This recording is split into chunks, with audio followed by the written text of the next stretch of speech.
I'm Alan Barrett. I'm here to tell you about the NRO, which is the coordinating group for the RIR system. So all 5 RIRs join together in this body called the NRO, the Number Resource Organization. It's an unincorporated organization to represent the interests of the RIRs. So its mission is to coordinate the RIR system, to coordinate joint activities when that makes sense, to promote the multi-stakeholder model and bottom-up policy development. And in terms of an MOU between the RIRs and ICANN, the NRO fulfills the roles and responsibilities of the ICANN Address Support Organization, the ASO. So our website is nro.net. The 5 RIR CEOs make up the Executive Council or the Executive Committee of the NRO, and the roles rotate every year. So this year, Paul Wilson of AFRINIC is the chair. I'm the Vice Chair and Secretary.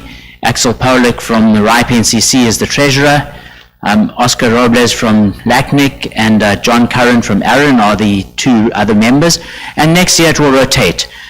So next year I will be the chair, and at the same time AFRINIC will chair some of the other subcommittees.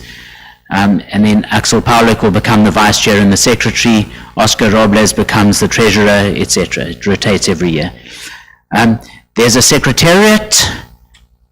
There's one full-time employee. The executive secretary is Herman Valdez, and he works out of the AFRINIC office.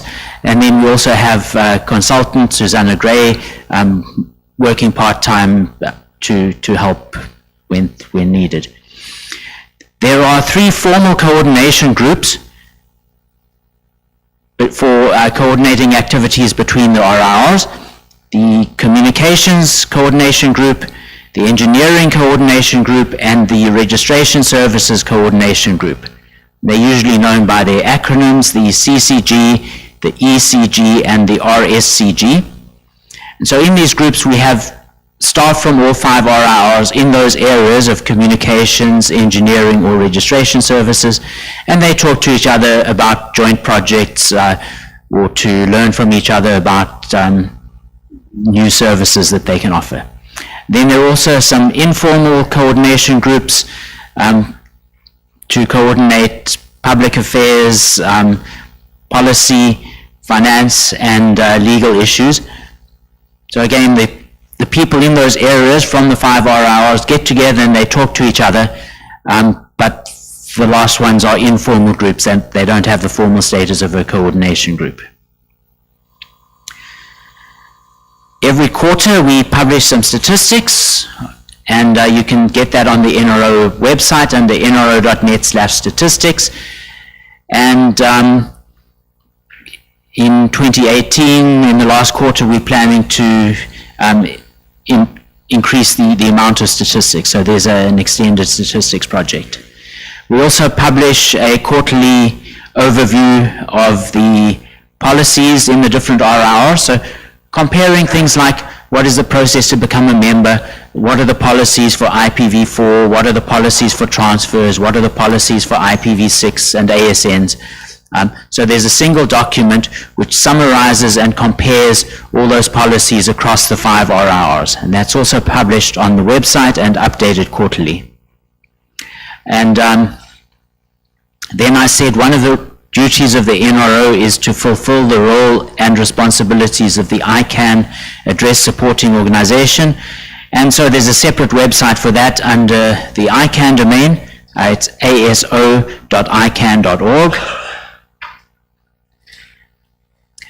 The finances of the NRO are met by the 5 RIRs according to a formula which is recalculated every year, basically based on the size of the RIR. So the smaller RIRs pay less and the bigger ones pay more.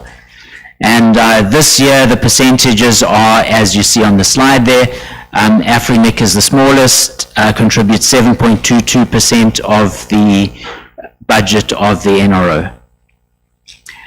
Our budget is summarized here on this slide. General operations, which includes the secretariat, travel to meetings, communications, some incidental expenses, adds up to $643,000. The NRO contributes to the IGF an amount of $200,000, and some of that goes to the central IGF organization, the UNDESA, and some of it goes to the IGF-SA, the IGF Supporting Association, which in turn distributes it to some of the national and regional IGFs. Then we make a contribution to ICANN. The total is $823,000 per year, and $650,000 of that is for ICANN to provide the IANA numbering services. And most of you probably know that ICANN subcontracts that to PTI, which is an ICANN affiliate. Okay, so the RRRs jointly through the NRO pay for the IANA numbering services, and we also pay an additional voluntary contribution to ICANN, which brings the total to $823,000. The RRRs have set up a stability fund, which is intended to help any RRR which runs into financial difficulties, and an amount of approximately $2.1 million has been pledged. Now, the funds which have been pledged still remain in the RRRs which have pledged the funds. So there's no central bank account where we all paid in 2.1 million. Instead, different parts of that 2.1 million are still in the 5 RRRs, but they've made a promise that if something bad happens, they're willing to use that money up to 2.1 million to help an RRR get out of trouble.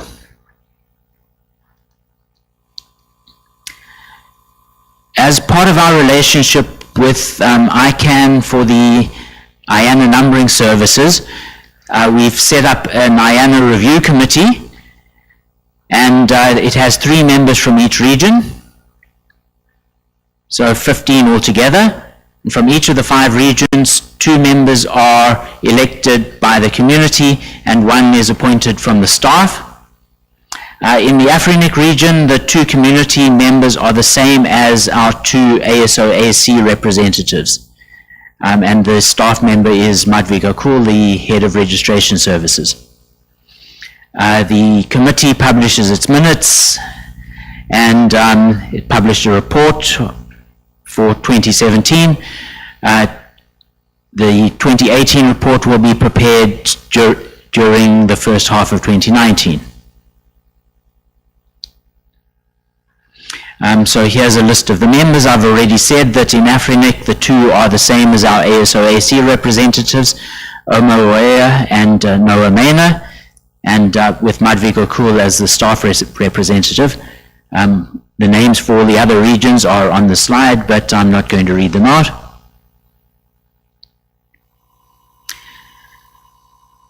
The ASO also participates in the ICANN Empowered Community. As part of the IANA transition, there were many changes to the ICANN bylaws, and there's a new structure in ICANN called the Empowered Community, which has the power to appoint and remove board members and to accept or oppose certain actions by the ICANN board. So the ASO is one of the participants there, and we've published some procedures for how we exercise our community powers.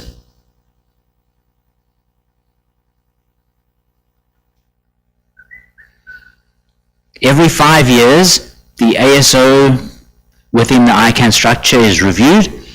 A review was conducted during 2017, published around the end of 2017. The report is published on the NRO website. Arising from the review, there were several recommendations. The review made 18 recommendations, and the NRO EC and the ASO AC jointly published a response to that.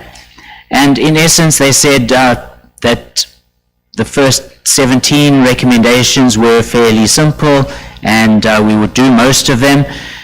The 18th was much bigger. It recommended that the RIRs should reevaluate their relationship with ICANN, possibly change the structure of the ASO, and there have been consultations around that.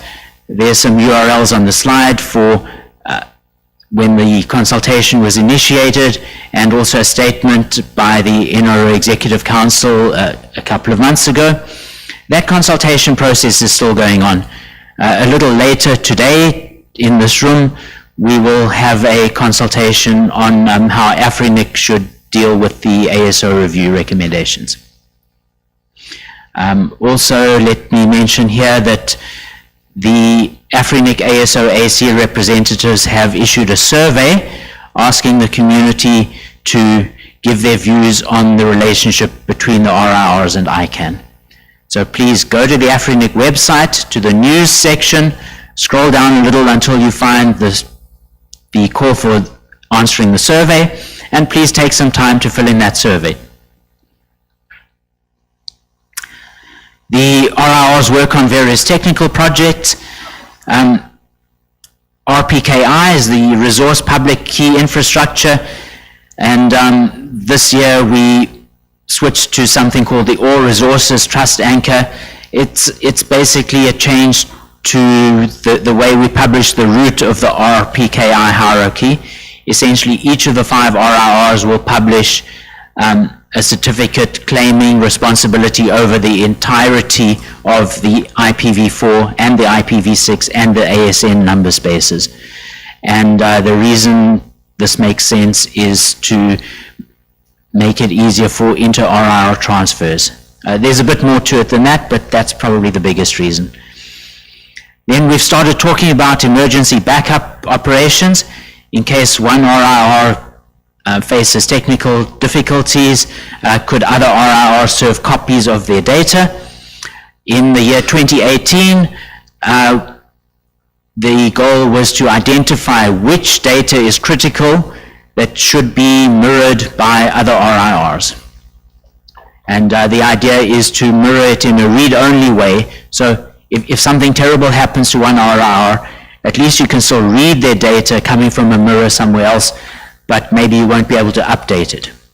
So in 2018, the engineering coordination groups are identifying which data falls into that category. And then in 2019, we'll figure out how to mirror it.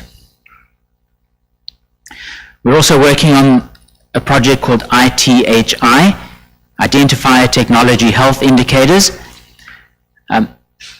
ICANN is working on measuring the health of the DNS system in all kinds of ways, and they asked the RIRs to work on measurements of the health of the number system. So our engineering groups and our registration groups have been working on some measurements, and there's a web page about ITHI consultation where you can read the plans. The NRO launched a new website about a month ago in October 2018, and that's the end of my update. Thank you.